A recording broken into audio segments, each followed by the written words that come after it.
You know how it is with General Hospital.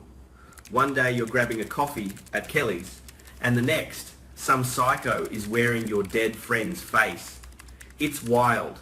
And man, this whole situation with Cassius, that guy is a walking time bomb. Or maybe a puppet with too many strings. Anyway, I gotta get this off my chest because the writing is on the wall and it's written in blood. First off, let's talk about Cassius. This dude is posing as Nathan, the Nathan West, the hero we all loved and lost. It's sick, right? But that's the Cassadine adjacent drama for you. Cassius is deep undercover, but he's about to get hit with an assignment that's going to make his head spin. He's got two bosses, and they both want the same thing, but for totally different, messy reasons. We're talking about a hit on Dante Falconeri. Yeah, our boy Dante. The guy who just wants to do his job and go home to Samwell when things aren't blowing up. Now, let's look at the players. We got Sidwell, poor, grieving, murderous Sidwell. His kid Marco is dead, kaput, and Sidwell is out for blood. But here's the kicker, he's barking up the wrong tree. He thinks Sonny Corinthos is the one who took out Marco. I mean, it's a fair guess in this town, right? If someone gets whacked, Sonny is usually the prime suspect. But this time, he's wrong. And when Sidwell wants to hurt Sonny, he doesn't just go for the king, he goes for the crown jewels, for the kids. And who's the most vulnerable, high-profile target right now? Dante, Sonny's oldest, Olivia's boy, the cop. It's a classic eye for an eye, but with a nasty twist. Sidwell figures if he kills Sonny's cop son, he hits Sonny right where it hurts, and he's got the perfect inside man. Cassius is literally working under Dante. They're partners, or at least they're in the same precinct. Cassius knows when Dante takes his lunch, when he clocks out, what route he takes home. It's like shooting fish in a barrel, man. Totally unfair. But wait, it gets even more tangled. Enter Cullum, this guy. I swear. Cullum is such a snake. He's also got a grudge against Dante, but it's more personal. Dante has been poking the bear. Instead of treating Cullum like a victim, which Cullum desperately wants everyone to believe he is, Dante has been giving him the side eye. He's been questioning him. He's been acting like a real detective, which is, inconvenient for a criminal. Dante isn't buying Cullum's act. He knows there's more to the Marco hit and the attack on Cullum than meets the eye. He knows Jason was framed, or at least he's not convinced Jason did the Cullum job. He's looking for the other shooter, the one who actually finished off Marco. And here's the irony, the real educational part of this whole mess. Cullum is the one who actually killed Marco. Yeah, he's the one. And now he's got a cop with a badge and a brain sniffing around his doorstep. So Cullum's logic is simple. Kill the cop, kill the investigation. He tells Cassius to take Dante out. Think about the sheer insanity of Cassius's position right now. He's got Sidwell on one phone saying, kill Dante for Sonny's sins. Then he's got Cullum on the other phone saying, kill Dante because he's too smart for his own good. Two different orders, two different motives, one target. Cassius must be thinking he's some kind of cosmic coincidence magnet. It's like, imagine being a hitman and finding out your two biggest clients accidentally booked the same room for a party, except the party is a funeral. This is where the fake Nathan thing becomes a real problem. Cassius has to maintain his cover while planning a murder on his superior officer. And Dante, man, Dante is just being a good cop. That's his mistake. In Port Charles, being a good cop is basically a death sentence. He's following the evidence. He's realizing that the timeline for Marco's death doesn't line up with what Cullum said. He's looking at the ballistics. He's probably looking at Cassius too, maybe just a little bit, thinking, man, Nathan sure has changed his brand of cologne and his entire personality. It's tragic, really, when you think about the value of truth in a town built on lies. Dante represents the truth. Sidwell represents misplaced vengeance. Cullum represents pure, selfish survival. And Cassius? Cassius is just the tool, a sharp, dangerous tool. I keep thinking about that scene, the one in my head where Dante is walking to his car after a long shift. He's tired. He's thinking about the case. Maybe he's thinking about his kids. And Cassius is right there in the shadows. Or maybe just walking beside him like a friend. Hey, Dante, wait up! And then, bam, the betrayal. It's the kind of thing that makes your stomach turn. But why does it matter? Why do we care about these fictional people and their messy lives? Because it's a mirror, man. Not a perfect one. Obviously, most of us don't have secret twins or fake identities, but the emotions are real. The feeling of being hunted, the feeling of having people you trust turn out to be someone else entirely. And let's talk about the educational aspect of this. What are we learning here? We're learning that assumptions are deadly. Sidwell's assumption that Sonny killed his son is going to lead to more death. Cullum's assumption that he can just delete a problem by killing a detective is probably going to be his undoing. And Cassius, he's learning that you can't serve two masters. Eventually, the strings get tangled and you trip. I've seen this show for years, and this feels like a peak moment. The tension is thick enough to cut with a dull knife. You got the grief, the lies, the fake friendship. It's all there. And poor Dante, he's just stuck in the middle of a Venn diagram of death. I mean, what if Cassius can't do it? What if some part of him, maybe even the part that's pretending to be Nathan, starts to feel something? Like, what if he actually starts to respect Dante? That would be a trip. A hitman with a conscience? But let's be real, this is GH. A conscience usually just gets you a one-way ticket to the dungeon or a shallow grave near the docks. And then there's Sonny. Oh man, if Sonny finds out Sidwell is coming for Dante, Port Charles won't be big enough for the both of them. Sonny Corinthos in protective father mode is a force of nature. He will tear through the underworld like a hurricane. But Sidwell doesn't know that. He thinks he's the big bad. He's got no idea what he's poking. It's like, imagine a guy poking a sleeping grizzly bear with a toothpick. That's Sidwell right now. And the grizzly bear is Sonny, and Dante is the cub. It's not going to end well for the guy with the toothpick. But Cullum is the real wild card. He's the one who actually did the deed. He's the one who's actually guilty of what Sidwell is mad about. It's such a mess. I love it. The layers of irony are just chef's kiss. Cullum is using Cassius to kill the guy who is investigating the crime that Cullum committed, while Sidwell is using the same guy to kill the same cop for a crime he didn't commit but thinks Sonny did. My head is spinning just typing this. Let's dive deeper into the psyche of Cassius for a second, because he's the one we're really supposed to be watching. He's a fraud. He's living a life that isn't his.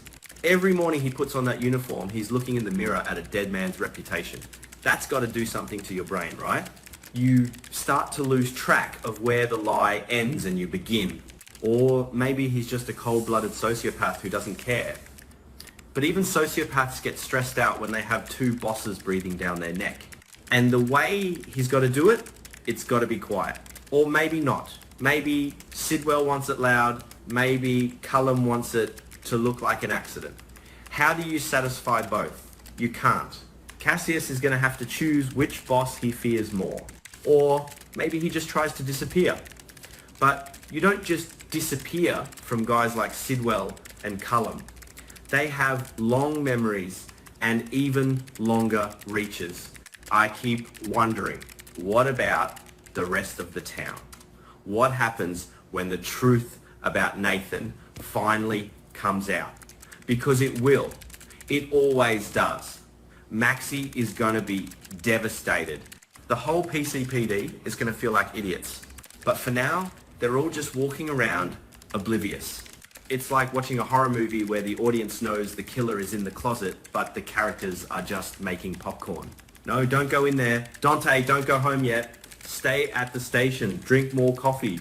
But he won't. He'll leave. He'll walk out into that dark Port Charles night, and Cassius will be there. It's the tragedy of the situation that really gets me. Dante is trying to solve Marco's murder to bring some kind of peace. not knowing that his quest for peace is exactly what's putting a target on his back. It's that classic Greek tragedy stuff. The hero's virtue is his downfall. If he were a lazy cop, if he were a corrupt cop, he'd probably be fine. Cullum wouldn't care. But because he's Dante, honest, stubborn, diligent, he's a threat. And Sidwell. Man, grief makes people stupid.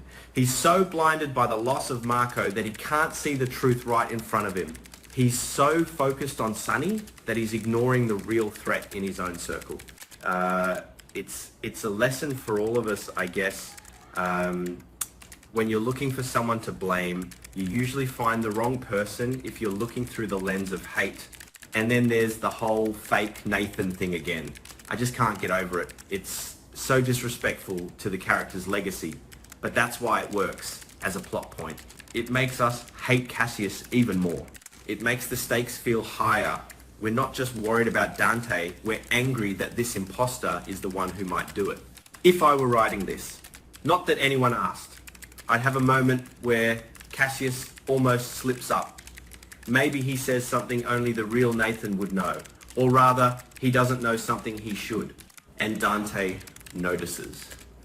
Just a flicker of doubt in Dante's eyes. That would be the moment the tension really snaps. But for now, we just wait. We watch the spoilers. We theorize. We talk about it like it's our own neighborhood. Because in a way, it is. We've spent years in Port Charles. We've seen these families grow and break. And seeing Dante in the crosshairs, it feels personal. So, here's my take. Cassius is going to try. He's going to find a moment when Dante is vulnerable. Maybe on the docks. Everything happens on the docks, right? But something is going to go wrong. Maybe Sonny shows up. Maybe Jason, who's already being blamed for everything anyway, intervenes. Or maybe Dante's cop instincts kick in at the last second. Whatever happens, it's going to be explosive.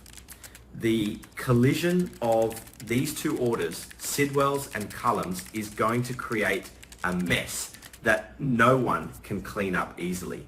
And Cassius, he might just find out that being a double agent is a lot harder when both sides want the same guy dead.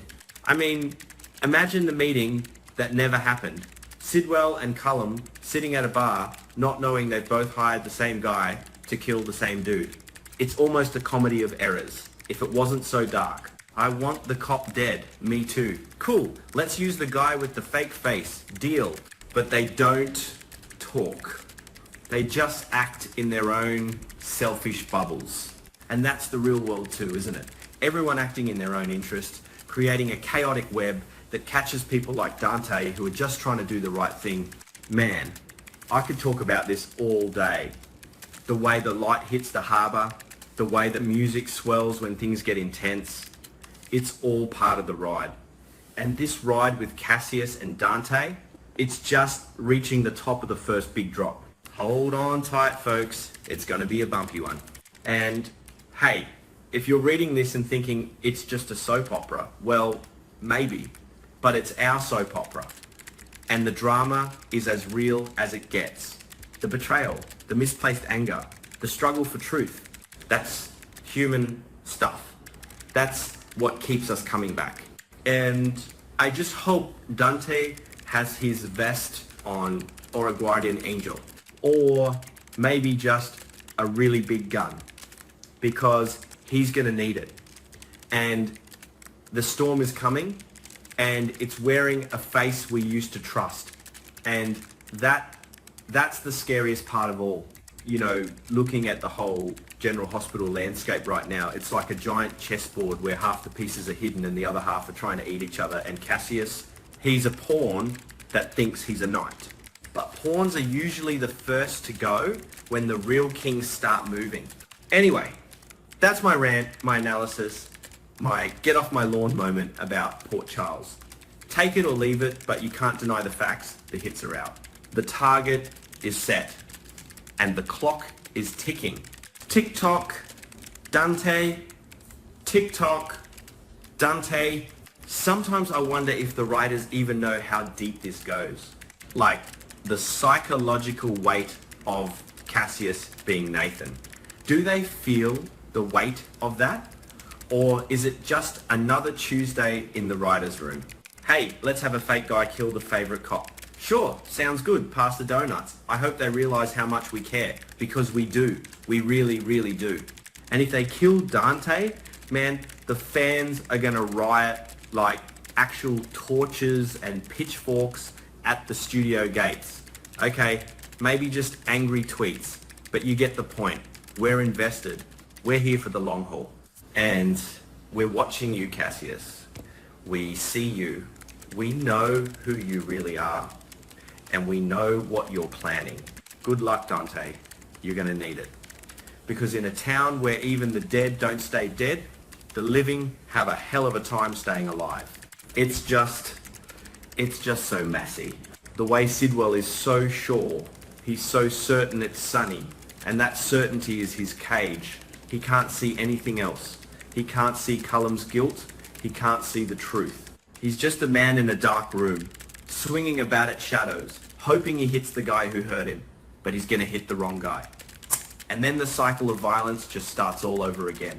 That's the real tragedy. The cycle. It never ends. It just changes faces. And right now, the face it's wearing is Nathan West's. It's sick. It's twisted. It's brilliant. And I hate it. But I can't stop watching. That's the GH magic, baby. Anyway, I'm rambling now. But you get the gist. Dante is in trouble. Cassius is a tool. Sidwell is a grieving mess. Cullum is a murderer. And we're all just here for the fireworks. Stay tuned. It's about to get real. Oh, and one more thing before I go. Think about Olivia. If anything happens to Dante, Olivia Falconeri will go scorched earth. She's already a firecracker. If her son gets hurt, she'll make Sonny look like a choir boy. She will find whoever did it, and she will dismantle them piece by piece. So Cassius better be ready for that too. Because it's not just the mob or the cops he's got to worry about. It's a mother's wrath. And that, well, that's the most dangerous thing in Port Charles. Peace out. See ya at the next spoiler drop. Hopefully with some better news for Dante, but I wouldn't bet on it. Man, 15 minutes of reading, I could talk for 15 hours about this. The history, the subtext, the way the actors look at each other, it's a whole world. But I'll spare you the 5-hour version for now. Just keep your eyes on the screen. The next episode is going to be a doozy. I can almost hear the cliffhanger music already. Dun dun. Okay, I'm done. For real this time. See ya. P.S. Watch out for those docs, Dante, seriously.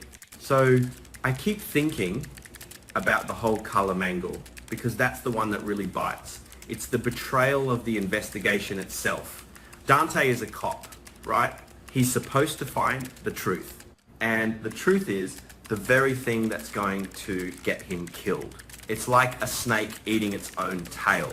And the way Cullum is using Cassius, it's so calculated. He's not just hiring a hitman. He's hiring Dante's friend, or who Dante thinks is his friend. It's the ultimate betrayal. It's not just about the bullet. It's about the hand that pulls the trigger. If Cassius does it, the last thing Dante sees will be the face of a man he loved like a brother. Can you imagine the horror of that? The confusion? Nathan, why? It's too much. It's actually too much. But that's why we love this show. It goes there. It pushes the buttons. It makes us feel things we don't want to feel. And we'll be right here, yelling at the TV, hoping for a miracle. Come on, Dante, survive this. Show him what a real Falconeri is made of. And Cassius, you better run while you still can. Because when the mask slips, there's no place to hide. The end, maybe. Actually, one more thought about the two bosses. What happens if they find out about each other? What if Sidwell and Cullum realize they're both using the same guy? Do they team up? Or do they turn on each other? My money is on them turning on each other. There's no honor among thieves, and definitely no honor among murderers in Port Charles. It's going to be a bloodbath. A glorious soap opera bloodbath. And I'll be right here with my popcorn, ready and waiting. But really this time, Wait, did I mention the kids? Rocco and Leo? What happens to them if Dante is gone? My heart breaks just thinking about it. Those kids have been through enough. They don't need to lose their dad because of some psycho with a fake face and a couple of idiots who can't handle their own business. It's not right. But then again, when has Port Charles ever been about what's right? It's about what's dramatic. And this is drama at its absolute peak. Okay, now I'm actually shutting up. Catch you on the flip side. Don't forget to watch the show. Or don't. I'll tell you what happens anyway. See ya. One last tiny thing, I promise. The educational part, it's this. Don't trust the face, trust the actions. Cassius looks like Nathan. He acts sort of like Nathan, but his actions, they're pure poison. If Dante had paid more attention to the actions and less to the face, he might have seen this coming. But he's human. We all are. We see what we want to see. We want to see our dead friends back. We want to believe in miracles. And that's what the bad guys count on. Lesson learned. Okay, bye.